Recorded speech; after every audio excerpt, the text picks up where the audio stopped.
자, 우리 신라젠 주주 여러분들 반갑습니다. 9월 17일 비가 정말 주룩주룩 오는 수요일이 지나가고 있습니다. 그래서인지 모르겠습니다만 오늘 뭐 양대 지수는 하락했고요. 하락 종목이 더 압도적으로 많았습니다. 사실 뭐 양대 지수가 최근 들어서 뭐 쉬지 않고 지속적으로 이렇게 좀 상승하면서 올라왔죠. 코스피는 신고가 영역에서 1%대 조정이 나온 상황이고요. 그리고 뭐 코스닥 역시도 최근에 지속적으로 상승하면서 잠시 좀 쉬어가는 조정 장세다. 이렇게 보시면 되겠습니다. 미국이 이제 또 FOMC 회의 일정을 앞두고 있기 때문에 어떤 또 경계 심리, 무슨 일이 어떻게 또 일이 일어날 것이며 뭐 어떻게 또 금리를 결정할 것인지 아직까지는 사실 모르기 때문에 거기에 대한 경계 심리가 작용한 것은 아닐까 이렇게 생각을 하고 있습니다.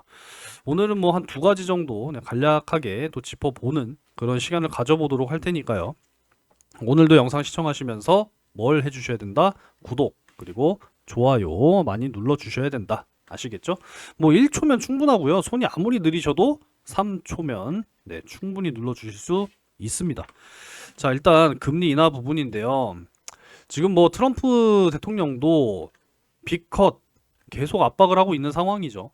이번 9월에 금리 인하를 할 것이다 라는 건 이미 어느 정도는 거의 뭐 100% 가까이는 이미 다 확신을 대부분 하고 있는 거기 때문에 0.25% 그냥 인하 결정한다고 해서 증시가 파바바박 이렇게 올라가지는 않을 거라고 생각합니다. 뭐 누구나 다 예상하고 뭐 누구나 다 알고 있는 거 가지고 증시가 올라가진 않아요. 우리가 늘 경험해 왔던 거잖아요. 그죠? 근데 반대로 깜짝 0.5%를 인하를 한다? 이거는 이제 좀 반응이 있을 수밖에 없다라고 생각합니다. 그러면 또 한번 상승 나와 줄 것으로 또 예상이 되는 부분이기 때문에 0.25로 할 거냐, 0.5%로 할 거냐, 이제 18일 새벽. 사실 뭐 시간으로 따지면 이제 몇 시간 안 남았거든요. 뭐 여러분들 주무시고 나면은 결과가 나와 있을 겁니다. 근데 이제 사실 이번에 금리 인하를 하는 게 중요한 게 아니라 앞으로도 금리를 지속적으로 11월, 12월 이렇게 이제 꾸준하게 0.25%라도 꾸준하게 인하를 할 수 있을 것이냐. 사실 여기에 이제 조금 더 집중을 해야 된다라고 보거든요. 아무쪼록 앞으로 좀 꾸준하게 이 경기 지표들도 확인을 해 드리도록 하겠습니다. 자, 그리고 이제 요 내용을 한번 보려고 하는데요. CG 온콜로지에 대한 소식인데 최근에 3상에 성공했다라고 하는 소식입니다. 그래서 항암 바이러스가 뭐 부활했다라는 평가를 받으면서 이 신라젠의 또 이 SJ600 시리즈와 G22V 이 플랫폼에 대한 어떤 가치가 오를 것이다라고 하는 지금 이데일리의 소식입니다. 한번 내용을 좀 살펴볼게요. 혁신 신약 기술로 기대를 모았지만 이 약물에 대한 전달 여기에서 이제 단점이 또 많다 보니 한계성이 많다 보니 약점을 그동안에 좀 보이면서 주목을 받지 못했던 항암 바이러스가요. 이 CG 온콜로지 임상 3상 성공으로 인해서 새로운 전기를 마련했다라고 하는 평가가 나오고 있다고 하네요. 기존 블록버스터 치료제 대비해서 뛰어난 유효성을 입증을 하면서 국내의 대표적인 항암 바이러스 플랫폼 기업으로 변신한 신라젠에 대한 주목도가 높아지고 있다라고 하는 소식입니다. 아데노바이러스 기반 항암 바이러스 치료제 크레토스티모진이 최근 비근육 침습성 방광암 환자를 대상으로 한 임상 3상에 성공을 했다라고 합니다. 무려 75% 완전 관해율을 기록했다고 합니다. 그러니까 암세포가요 더 이상 진행되지 않고 완전히 소멸시킨 확률이다라는 것이고 그게 무려 75%니까 4명 중에 3명은 완전 관해다라는 거 아니겠습니까? 기대 이상의 성과다라는 것이고 지금 임상 3상의 결과가 이 정도라고 하면은 결국은 이제 또 미국 FDA 혁신 신약에 대한 또 승인과 품목 허가 역시도 좀 단기간 안에 기대해 볼 수 있지 않을까? 요렇게 또 기대가 될 수 있는 부분이거든요. 그래서 결국은 뭐를 저는 말씀을 드리고 싶냐면 결국 이 암이라고 하는 게 말이죠. 이 돈으로 치료한다라고 의료업계나 보험업계에서도 이야기를 합니다. 근데 치료 옵션이 다양해야 된다라는 거예요.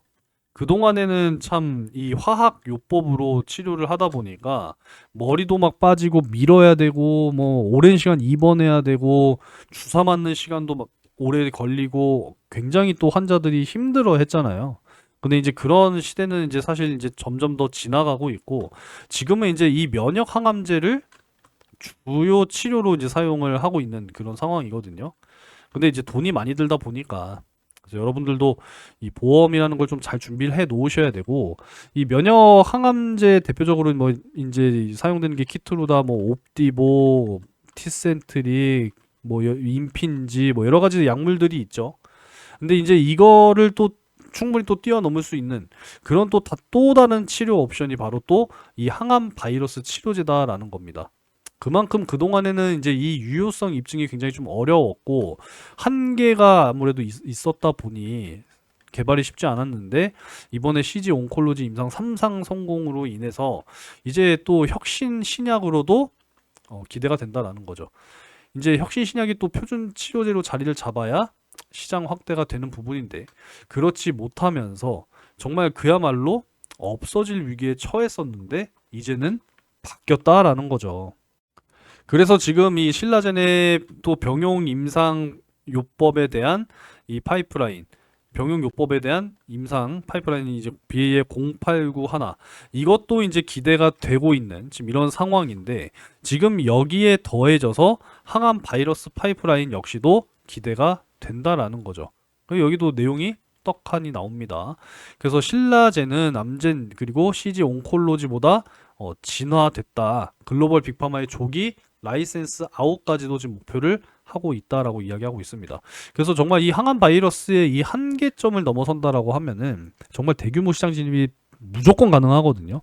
이 암이라고 하는 것은 결국은 이제 초고령화 사회에서 피할 수 없는 질병이고 그만큼 이제 초고령 인구가 늘어나고 있는 지금 이런 상황이기 때문에 결국은 시장 자체도 정말 대규모로 더 성장할 수밖에 없는 거거든요. 그래서 이 미국, 중국, 유럽, 일본 등 주요 뭐 방광암 시장만 하더라도 4조 원 넘는 시장인데 연평균 18% 성장한다라는 거 아닙니까? 2030년까지 22조 원 규모로 한다라는 겁니다. 지금 방광암만 가지고 이야기하는 거예요. 그죠? 그러면은 나머지 많은 암들, 폐암, 뭐 위암, 대장암 뭐 많죠. 그러면 어마어마하게 시장 규모는 커질 수밖에 없다라는 겁니다. 그래서 신라젠 이 GEEV 플랫폼을 적용을 해서 자체 항암 바이러스 플랫폼을 지금 개발하고 있는 이런 상황이죠.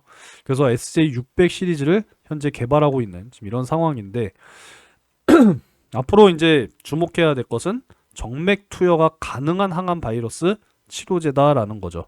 그동안에 사실 이 직접 투여하는 항암 바이러스 한계는 극복하지 못했다라고 합니다. 병변에 직접 투여하는 거. 그죠?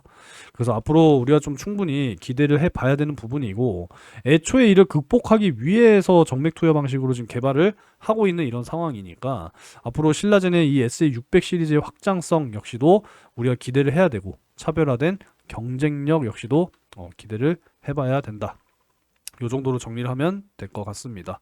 그래서 앞으로 충분히 기대가 되는 부분이고 이 최근에 뭐 관심이 뭐 높아지고 있나 봅니다. 현재 지금 뭐 임상에 진입할 수 있는 대량 생산을 추진하고 있고 이 진행과 독성 데이터가 양호하게 되면 이 글로벌 빅파마에게 조기에 이제 기술 이전은 사실 뭐 그냥 뭐 몇십억 몇천억 단위가 아니라 그냥 조 단위예요, 조 단위. 그죠? 그래서 기술 이전 조 단위급 성사가 되면 그야말로 뭐 신라젠 주가는 그때부터 뭐 미친 듯이 폭등하는 건 당연한 일이라고 생각합니다. 그래서 여전히 뭐 사실 모아가야 된다라고 말씀을 드릴 수가 있겠고요. 일단은 뭐 지금 요 상단 저항, 고점에 있는 요 상단 저항을 막고 있는 자리니까 일단은 좀 지켜보도록 하겠고요. 조금 더 자세히 보면은 5일선 지금 11선 지지가 그래도 좀 나오고 있는 상황이고 이제 막 이평선들이 정배열로 지금 돌아선 이러한 상황이니까 좀 잘 지지를 해주면서 다시 한번 반등 기대해 보도록 하겠습니다. 일단 뭐 매수는 이전에 제가 3,000원선 아래쪽에서는 무조건 분할 매수 의견 드렸었기 때문에 지금 뭐 올라온 상황에서 드리긴 좀 어렵죠. 그죠? 조정받고 지지 나오는 구간 다시 또 확인이 되면 그때 말씀을 드려보도록 하겠습니다. 자, 오늘 내용 여기까지 좀 하도록 하겠고요. 마지막으로 제가 여러분들께 말씀드리고 싶은 게 하나가 있는데, 제가 영상 찍어드리면서 신라젠도 3,000원 이하에서는 무조건 이거 분할 매수해야 된다라고 말씀드렸는데, 이 구간대 매수를 못 하신 분들이 분명히 계실 거예요. 그 대표적인 이유 중에 바로 하나가 뭐냐면 예수금이 없어서예요. 시드머니가 없어서. 그럼 시드머니가 왜 없어요? 내가 투자를 안 하지 않는 이상, 아니 투자를 하는데 시드머니가 없다는 거는 결국은 다른 종목에 물려 있다는 겁니다. 그죠? 특히나 대형주 쪽, 2차 전지 쪽 고점에서 물려가지고 마이너스 70%, 마이너스 80%, 80% 이런 분들이 사실 굉장히 많거든요. 근데 여러분은 언제까지 물려 계실 수는 없는 거잖아요. 그죠? 최근에 지수는 올라오고 있는 상황인데 그만큼 종목 선정이 사실 좀 어려운 부분도 있습니다만, 그래도 수익 날 수 있는 종목들이 지금 계속 나오고 있기 때문에 여러분들 시장의 트렌드에 맞춰서 확실하게 맞춤 매매를 통해서 수익을 만들어 가셔야 됩니다. 그러니까 이제는 좀 극복을 하셔야 되는 부분이기 때문에 지금 이렇게 수익 종목들 열심히 공유를 해드리고 있거든요. 어디서 공유해드리고 있어요? SN경제연구소 정보방에서 운영을 하고 있습니다. 아직까지 좀 안 들어오신 분들은요, 요 영상 아래쪽에 댓글 적는 곳 있잖아요. 거기 보시면 제가 고정 댓글 항상 제가 해놓고 있으니까요. 여러분들도 한 번씩 확인하시고 꼭 들어오시기 바랍니다. 우리가 다 함께 하면은 분명히 또 지금 겪고 있는 손실이라든지 힘든 것들 이겨낼 수 있으니까 꼭 들어오셔서 함께 하시기 바라겠습니다. 아시겠죠? 자, 오늘도 영상은 여기서 마무리하도록 하겠습니다. 마지막으로 구독 그리고 좋아요 많이 눌러주시고 마무리하시고 좋은 하루 마무리하시기 바라겠습니다. 이제 새벽 금리나 결과 나오면 내일 한번 또 다뤄보도록 할 테니까 아무쪼록 편안한 밤 되시기 바라겠습니다. 자, 오늘 여기까지 할게요. 감사합니다.